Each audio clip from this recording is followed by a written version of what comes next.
Bonjour à tous et bienvenue sur OPS Store. Cette semaine, on vous présente une réplique de poing de chez Tokyo Marui, le MEP9 Custom Tan.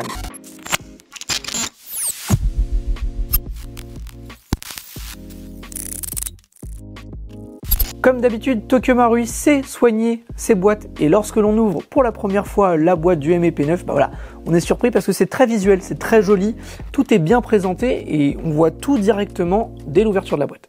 Pour commencer cette vidéo, comme d'habitude, on va regarder ce qui se trouve à l'intérieur de la boîte. On a des talons de crosse interchangeables, un talon de chargeur supplémentaire, une petite boîte contenant des billes, le chargeur 25 billes, une tige de nettoyage et de débourrage, et bien sûr pour finir la réplique. Au niveau des matériaux utilisés pour la conception de cette réplique, on retrouve un corps complet en polymère avec une seule partie en métal qui est le chargeur. Première chose que l'on remarque sur cette réplique, c'est ses gravures. Juste ici, nous avons la gravure Smith & Wesson. De l'autre côté, on retrouve l'appellation de la véritable arme, qui est MEP9 pour Military and Police Caliber 9 mm. Juste ici, nous avons aussi le calibre 9 mm. Et juste là, le logo Smith & Wesson. Sur cette même culasse, on retrouve une hausse et un guidon hybride. Alors pourquoi hybride? Parce qu'elles ont deux modes de fonctionnement.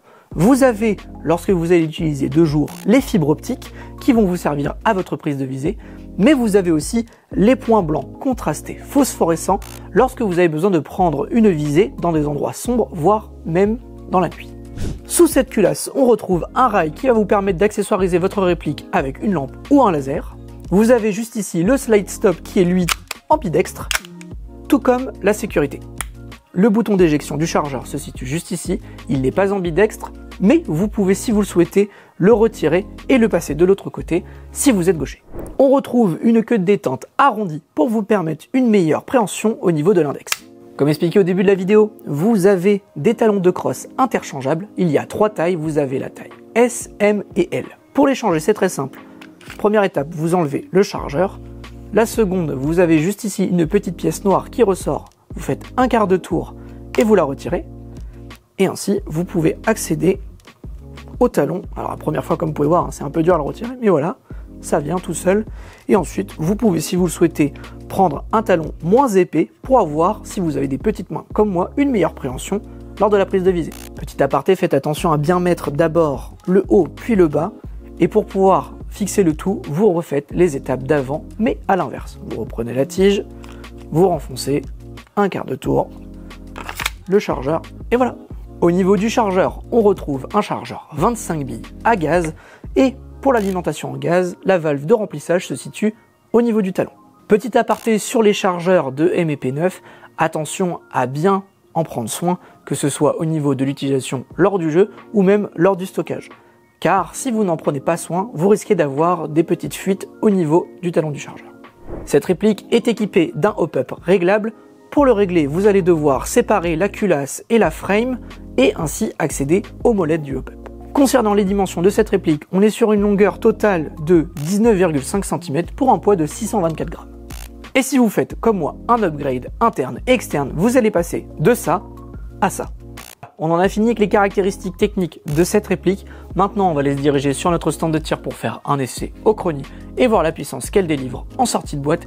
Et on va aussi faire un petit test à 20 mètres pour voir la portée et la précision de cette réplique. C'est parti. On est sur le pas de tir, on a mis de la 0,20, 110 PSI et on regarde bien, chrony c'est bon, c'est parti.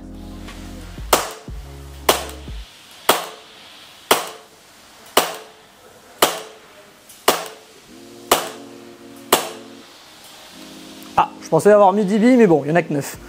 Bon, c'est pas très grave.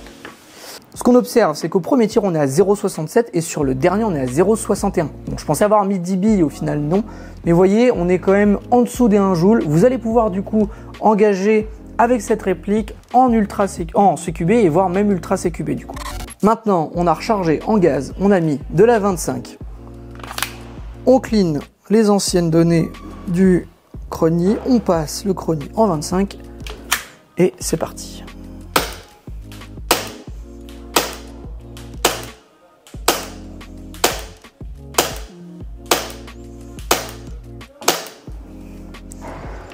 Hop. Et du coup, ce qu'on observe, toujours 0,68 et au dernier 0,62. Toujours des petites variations, c'est normal. mais quand même, on est en dessous des 1 joule. Vous allez pouvoir utiliser cette réplique sans blesser vos camarades. Maintenant, on se retrouve sur le stand de tir pour faire notre essai. C'est parti. On est sur le pas de tir, la cible est dans le fond. On a mis de la 0,25, 110 PSI, et c'est parti.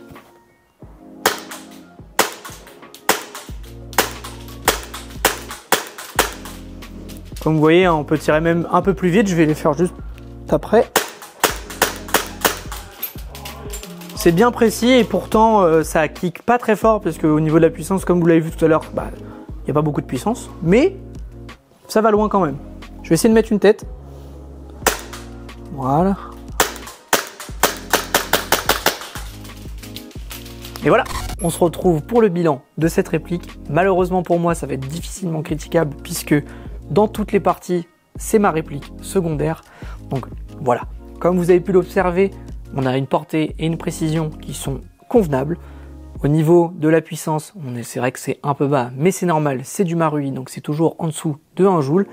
Mais voilà, si vous commencez à l'upgrader, vous allez pouvoir augmenter un petit peu la puissance pour avoir du coup de meilleures performances. Gros point positif, c'est que la réplique est full ambidextre, sauf au niveau du bouton d'éjection du chargeur, mais c'est bon, c'est pas très grave. Moi de toute façon, je suis droitier, donc il est bien positionné directement. Autre point positif, c'est au niveau des pièces pour l'upgrade, que ce soit interne ou externe, vous avez vraiment une grande variété. Voilà, vous allez pouvoir passer comme sur ma réplique. Voilà, juste ici, on retrouve un canon externe fileté. Vous avez du coup en interne un full coco. Je vous mets aussi la fiche du produit en question fait par notre atelier. Mais bon, voilà, comme vous pouvez le voir, on a vite fait de faire des beaux customs avec. Petit point négatif au niveau de cette réplique pour moi, c'est que c'est au niveau des matériaux utilisés, c'est du full polymère. Donc voilà, c'est vrai que lors de l'armement, tout simplement, c'est un petit bruit de plastique. Après, vous pouvez pallier ça avec un canon externe en métal.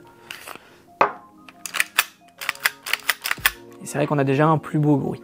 Je vous remercie d'avoir regardé cette vidéo. Tous les liens des produits sont dans la description, que ce soit la réplique, les consommables que nous avons utilisés ou les chargeurs compatibles avec cette réplique.